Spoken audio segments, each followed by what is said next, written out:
10,000 psykers, every day, dragged in their thousands to a chamber beneath the palace on Terra and burned out. Minds emptied, souls poured into a machine, so that the corpse on the golden throne can sit there for one more day. The Imperium tells its trillions that this is life support, that the master of mankind is wounded, dying, barely clinging on, and that the daily sacrifice is the only thing keeping him alive for the war that never ends. Here is the problem with that story.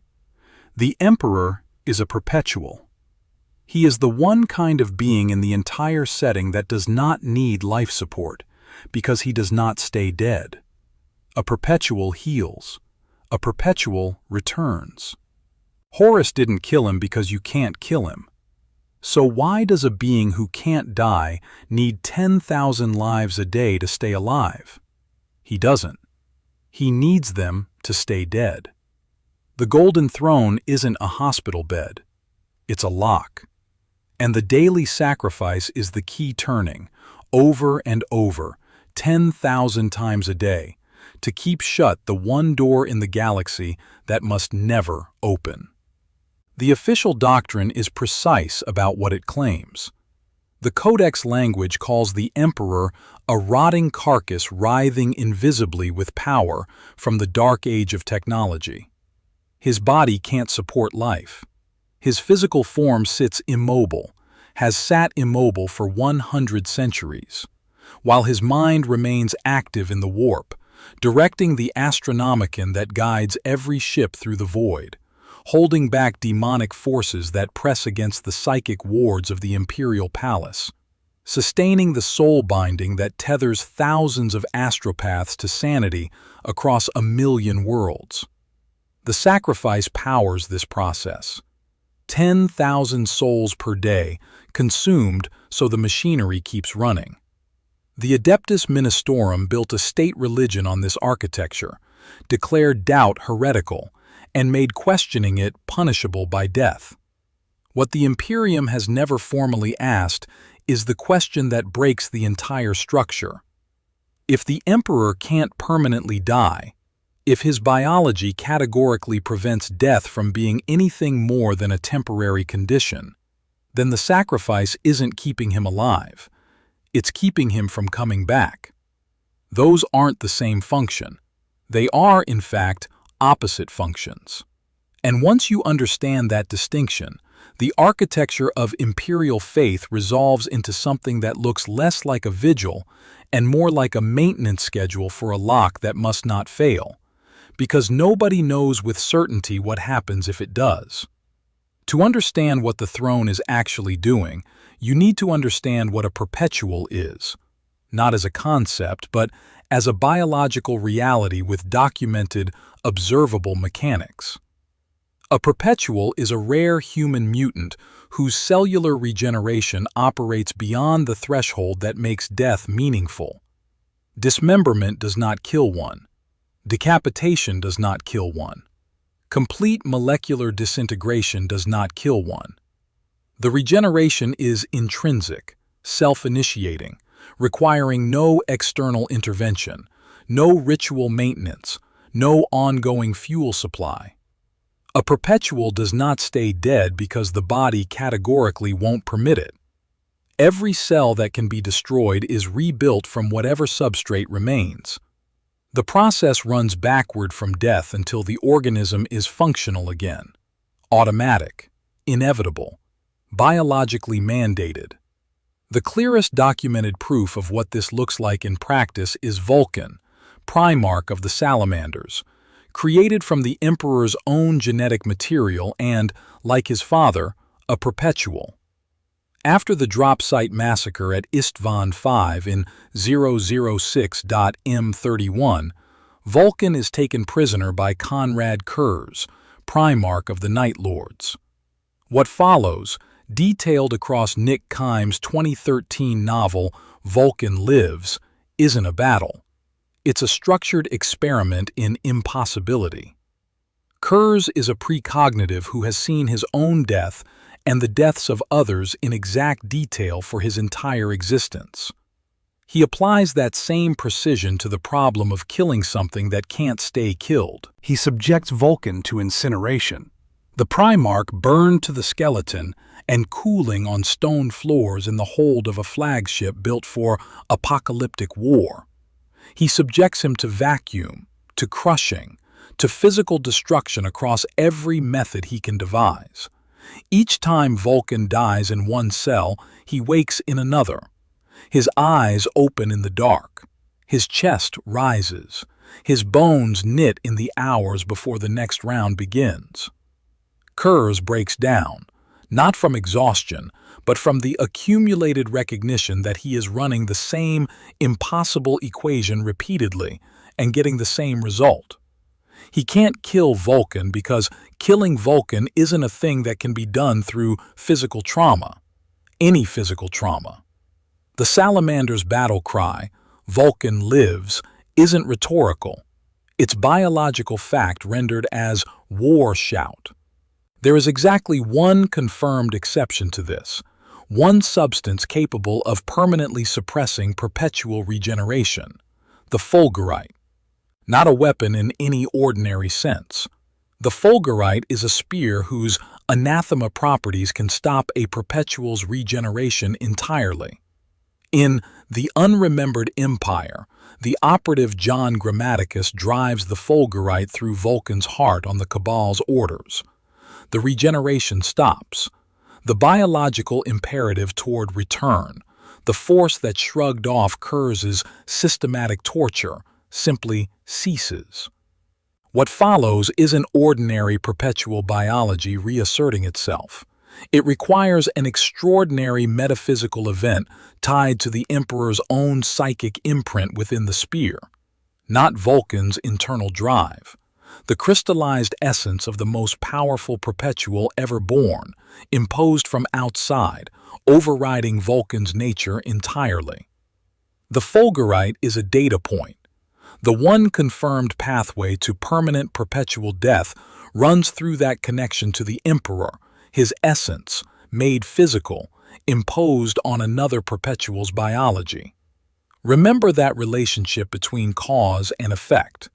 Olanius' person adds a different dimension to the picture.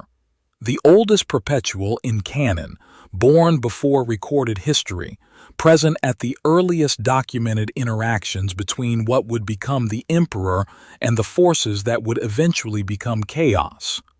At the time of the Horus heresy, he is over 45,000 years old. He achieved that span through no machinery, no sacrifice, no ongoing external support. He simply endured, accumulated years the way rock accumulates sediment, each century depositing onto the last without ceremony. His eventual death at Horus's hands during the final confrontation on the vengeful spirit is left unresolved in canon. Whether that death was permanent is never confirmed. That ambiguity is itself informative about how perpetuals are expected to function. The absence of a confirmed final death is treated as the default assumption. Imperial genetic records and historical accounts confirm the Emperor's own classification, a perpetual, the same category as Vulcan, the same category as Ol Person, a being for whom death is a temporary interruption of biological function, not a terminal state. He was mortally wounded in 014M31. 10,000 years have passed. He hasn't returned. His body remains at the throne in the same condition it was installed, neither healing nor fully dying, suspended in a state that canon consistently describes as neither alive nor truly dead. If perpetual biology should be driving a return, something is actively holding it back. That something consumes 10,000 lives a day to maintain its function. The Golden Throne wasn't built as life support. This isn't inference, it's documented history.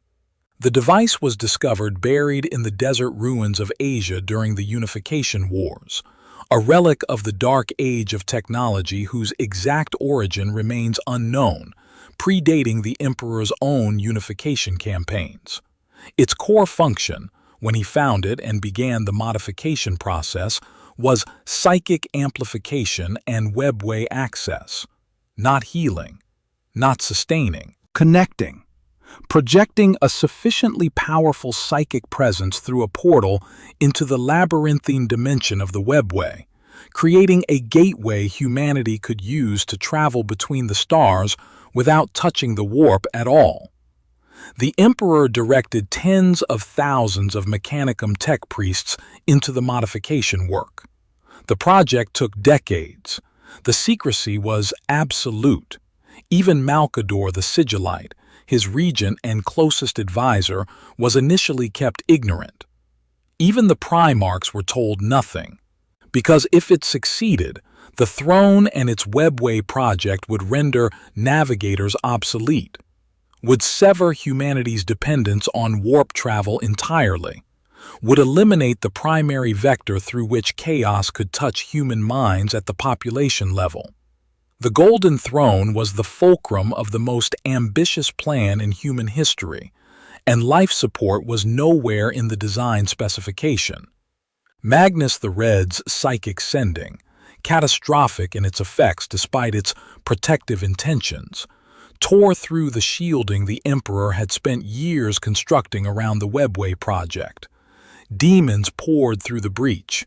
The Emperor was forced to the throne full-time, channeling everything he had into maintaining the seal, sacrificing direct command of the Great Crusade for the sake of a planetary defense problem that had no other solution. The throne imprisoned him in function months before it imprisoned him in death. When Malkador stepped onto the throne during the siege, ascending it so the Emperor could leave and confront Horus on the vengeful spirit, what happened next was immediate and definitive. Malkador was over 6,700 years old. He was the second most powerful human psyker of his era. He could communicate telepathically across interstellar distances, had administered the Imperium for decades in the Emperor's absence, and was empowered to speak with the Emperor's full authority on any matter. He sat the throne for hours. It destroyed him. By the time the mortally wounded Emperor was brought back and installed, Malkador had been reduced to ash, not weakened, not aged, ash, his soul consumed, his body entirely gone. He had reserved the last fragment of whatever remained in him for one final act, keeping the Emperor alive long enough to give his final instructions to Rogel Dorn. And then there was nothing. No body to bury. The throne had taken everything. If the device's function were simply to sustain biological life, to maintain a spark in a failing organism, the energy demand would be measurable and finite. It would have a floor. Malkador would have been depleted, perhaps dangerously so, but not destroyed at the molecular level in a matter of hours. He was destroyed because sustaining isn't what the throne does.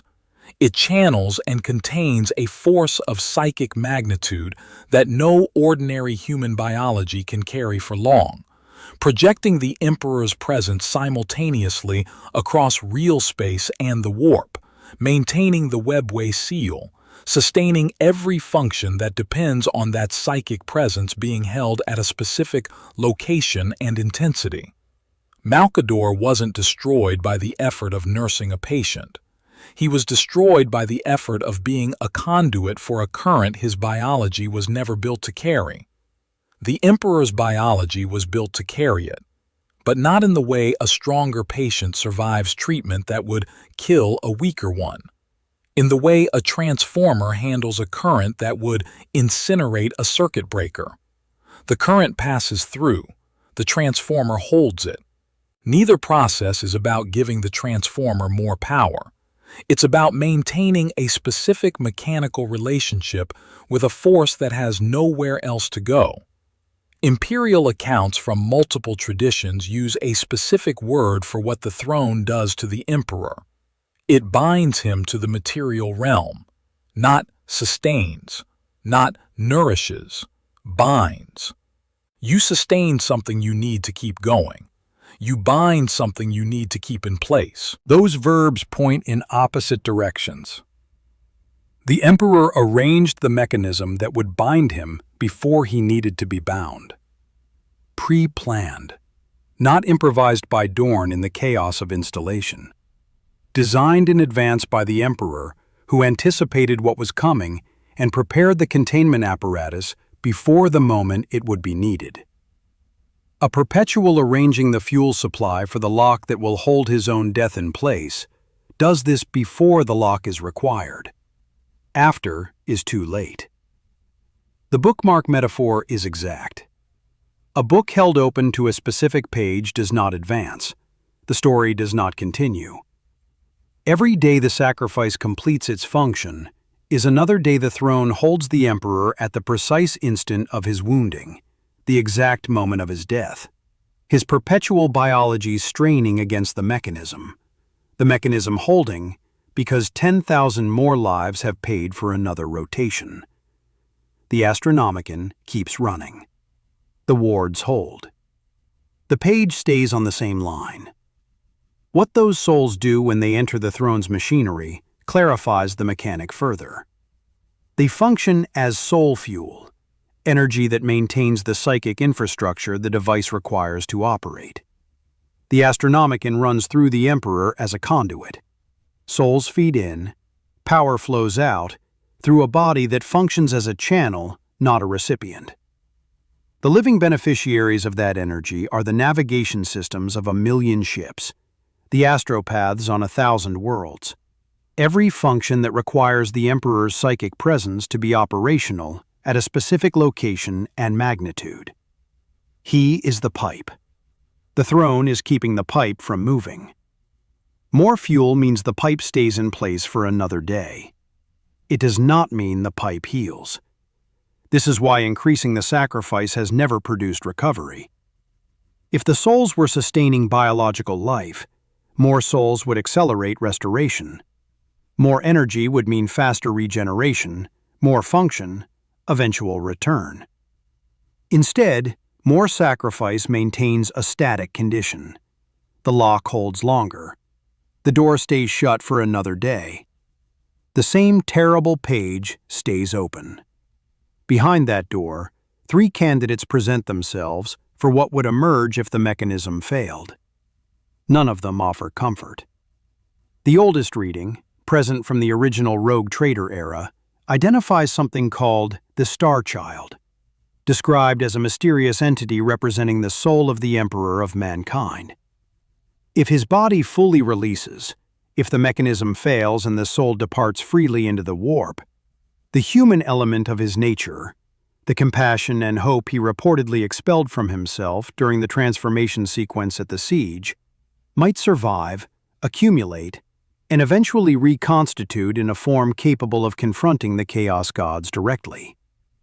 The Sensei, the Emperor's mortal sons described in early lore, were meant to be gathered by an in-universe faction called the Illuminati, in sacrifice to empower this reconstitution. An optimistic reading, theoretically. But even the optimistic scenario involves the immediate collapse of the Astronomicon, the destabilization of the Imperial Palace's webway seals, the potential fall of Terra to demonic incursion, and a gamble with no confirmed timeline and no guaranteed result. The Sensei were never gathered. The Illuminati never completed the work. Recent canon, specifically material from the Psychic Awakening and subsequent narrative developments, suggests the Emperor may have cast that human element off at the siege precisely so it would survive separately. Whether what has accumulated in the warp for 10,000 years, shaped by the psychic weight of a civilization's worth of grief and prayer, would reconstitute into something recognizably benign, is a question nobody currently alive has the standing to answer.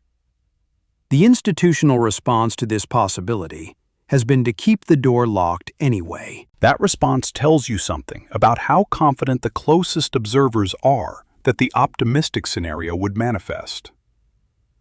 The second candidate is what Dan Abnett's The End and the Death calls the Dark King. And this one requires a longer accounting. At the height of the siege, facing a Horus whose warp corruption had elevated him beyond what conventional force could reliably destroy, the Emperor made a choice. He drew on the warp at a scale no human had ever attempted. The accounts of what followed are consistent across multiple sources. He took on a form described as a lightning-sheathed sphere of obsidian, power so concentrated and so vast that every custodian in his immediate vicinity, the finest human warriors ever produced, veterans of centuries of lethal service, was simply killed by proximity. Not struck down, killed by the fact of being near what he was becoming. Demons fled the inevitable city before him. The lost and the damned fled. Traitor space marines fled. Because the Emperor, in the process of solving the Horus problem, was crossing the same threshold that had only been crossed once before in recorded history, when Slanesh was born, and the crossing tore a wound in reality that has never fully closed. Imperial records classify the Dark King as a potential fifth Chaos God. Not a champion, not a faction aligned to existing powers. A deity of absolute destruction, of inevitable ruin, of the end of all things as a terminal destination, rather than a means to any further goal. Malkador encountered it directly during a reading of the Imperial Tarot. The figure spoke, "I see you, little slave. I see you reaching into the future in search of hope. Look at me, and know that I am here. I am existence. See me, and know that I am the future and the only hope that you will find." The entity Malkador glimpsed wasn't a hypothetical. It was the Emperor, at the siege, in the moment before the becoming was interrupted. Olanius Person interrupted it. Stood in front of his old friend, a man he had walked beside for thousands of years before their long separation, and reminded him of what he had been before the millennia of war and strategy and accumulated human guidance. Convinced him to shed the power and face Horus at diminished strength rather than allow the transformation to complete. The Dark King was stalled, not reversed, not extinguished, stalled. And then the Emperor was installed on the throne, and the conditions that had been driving the transformation didn't stop. 1,000,000,000,000 worlds, billions of prayers, 10,000 years of faith directed at a psychic entity in the warp who was already approaching apotheosis at the siege. The End and the Death is explicit on this point. Its own characters recognize that allowing the Emperor to become a true god is described as, in the text, a very bad idea, even if it's done with the best of intentions. Not a judgment delivered by heretics, a conclusion reached by people who love him and understand what is actually happening. The Dark King's emergence is characterized across the same novel as the triumph of ruin by the outright destruction of everything in the universe. And the ruinous powers maintain it will emerge as prophesied, because time in the Imperium does not flow in a direction that human calendar systems can map. The living saints, the miracles attributed to the Emperor's ongoing protection, the psychic phenomena that loyalists credit to his watchful presence, some portion of these may be generated not by the Emperor as he was, but by a warp entity increasingly shaped by what 1,000,000,000,000 people need the God Emperor to be. Not what he was, what the worship has made. A mind 10,000 years deep into psychic torment, continuously fed by the faith of a civilization-scale devotional apparatus, shaped by 10 millennia into a form nobody living has ever seen, because anyone who might have seen it at close range is no longer in a position to report. The third candidate sits in the gap between the first two. The possibility that what would return from 10,000 years of psychic agony and continuous exposure to forces no human mind was designed to process is simply not the Emperor in any way that a living person could recognize or meaningfully interact with. Not evil in the organized chaos sense, not pursuing destruction as an end, just entirely foreign, a mind so far removed from its origin by the conditions of its containment that the word emperor would describe only the power, not the character behind it. All three possibilities share one feature. They are worse than the locked corpse. The locked corpse, consuming 10,000 minds a day, is the option that the most informed observers available have determined is the least bad option available. That determination is the clearest thing the evidence says. There is a fourth figure in this landscape who deserves a separate accounting. In records associated with inquisitorial investigations, fragmentary, contested, drawn from operational logs that barely survive into official archives, a being appears under the designation the King in Yellow. Imperial accounts note only that this entity's identity is unknown. Its purpose involves the Imperium, and one of its documented goals is to discover the Emperor's true name. Not his title, his name, the name that Malcador himself claimed no living person knows, the name referenced in connection with the language of enuncia as a potential instrument capable of rewriting the conditions of reality. The King in Yellow isn't the Dark King. Current records treat them as separate entities with potentially opposing orientations, not two designations for the same phenomenon. One reading of the available evidence positions the King in Yellow as something operating perpendicular to the apotheosis scenario.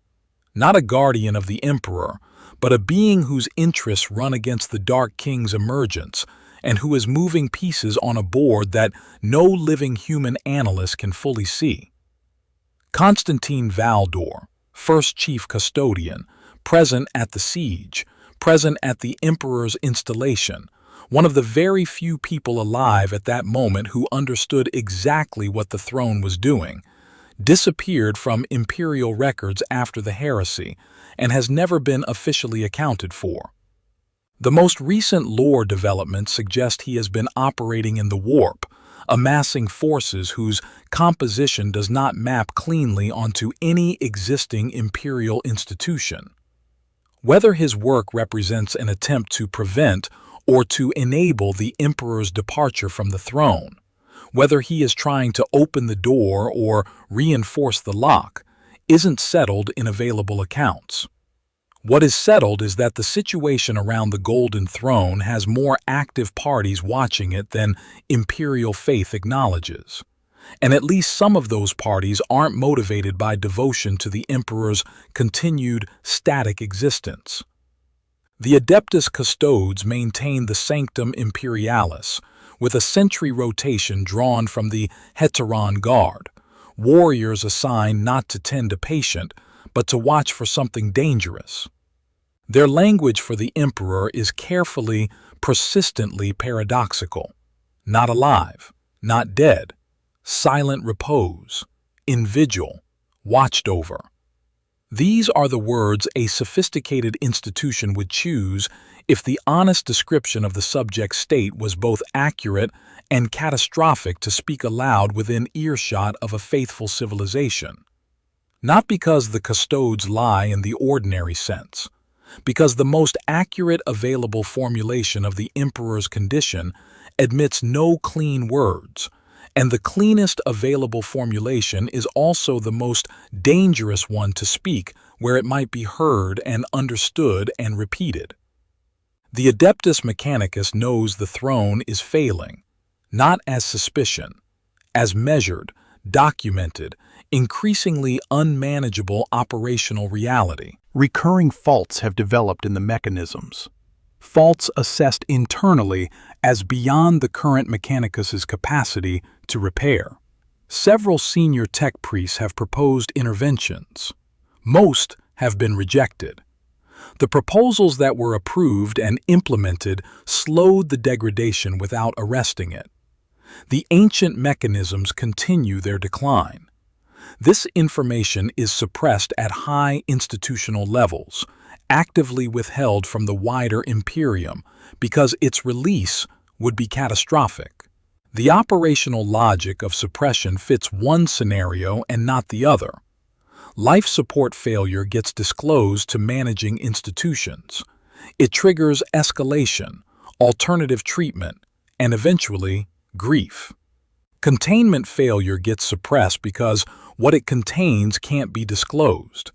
You don't build a culture of absolute institutional silence around information that merely indicates a terminal patient. You build it around information that indicates the cage walls are cracking. The Grey Knights carry the clearest single piece of evidence in this entire file. The 666th chapter of Space Marines, founded on the Emperor's direct orders after the Horus heresy, dedicated entirely to fighting demonic entities. Their Grand Master holds a sealed order, a document in a sealed wooden box, delivered by the Emperor himself at a point before the throne became what it now is. The order covers one specific scenario. If the Emperor ever leaves the Golden Throne, the Grey Knights are to return him by force if necessary. By force, if necessary. Parse that sequence carefully. Before his installation, the Emperor anticipates the possibility that he might want to leave the throne, or be forced off it, or that circumstances might arise in which departure seemed like the correct decision. He anticipates all of these possibilities and responds by arranging institutional infrastructure to override them, to physically compel his return regardless of the circumstances that generated the departure. He pre-authorized his own force containment before the containment began. A man arranging life support leaves instructions for resuscitation, alternative treatments, emergency contacts. He does not preemptively authorize warriors he personally founded and commissioned to physically drag him back to the device against his own will. The only internal reading of the Terminus decree that holds together is that the Emperor, at the moment he made these arrangements, understood his departure from the throne would be dangerous, not to his health, but to everyone else. He bolted the lid from the inside before anyone locked him in. The maintenance apparatus is the confession. Not a confession any single individual delivers, a confession that emerges from the aggregate behavior of every institution that understands what the throne actually contains. 10,000 minds consumed each day. A Heteron Guard vigil held in unbroken succession for 100 centuries. The Mechanicus's most senior technical minds assigned indefinitely to a machine they can't fully repair and can't stop maintaining even as their capacity to do so diminishes. The 666th chapter of Space Marines holding sealed orders in a wooden box for 10,000 years, waiting for a situation their founder explicitly told them to prepare for. Custodes operating in the warp on missions unexplained to the Senatorum Imperialis. An unknown entity cataloged as the King in Yellow, searching for a name the Emperor hasn't spoken in living memory. You don't build this infrastructure around something you are trying to heal. You don't build it around something that simply died and needs to be mourned. You build it around something that must not be allowed to move. The Emperor is a perpetual. Perpetuals come back from death. He hasn't come back. Something is preventing it. That something consumes 10,000 lives a day to maintain its function, was built as a webway control mechanism rather than a life support device, was pre-planned by the Emperor himself before his installation, comes with Grey Knights holding standing orders for his forced return if the mechanism fails, and has been accumulating 10,000 years of worship-generated warp power that the most informed sources in the setting describe as the raw material for an entity that would make Slaaneish's birth look like a regional incident. Games Workshop hasn't resolved what the Golden Throne actually contains. That ambiguity is deliberate. The dead, not alive reading isn't a confirmed verdict. It's the strongest interpretation of what the available evidence supports, presented as a case, not as canon. But the life support reading requires ignoring what perpetuals are, what the throne was built for, what Malkador's destruction reveals about the device's mechanics, what the Emperor himself arranged in anticipation of his own installation, and what the Grey Knights are still holding in that box. The containment reading requires only that you take the rules of the setting seriously and follow them to their logical conclusion. A being who can't stay dead does not need life support. He needs to be held down. They tell you he is alive. They tell you the sacrifice keeps him breathing, keeps him fighting, keeps him watching over you from the throne. But a god who can't die does not need 10,000 lives a day to live. He needs them to stay dead.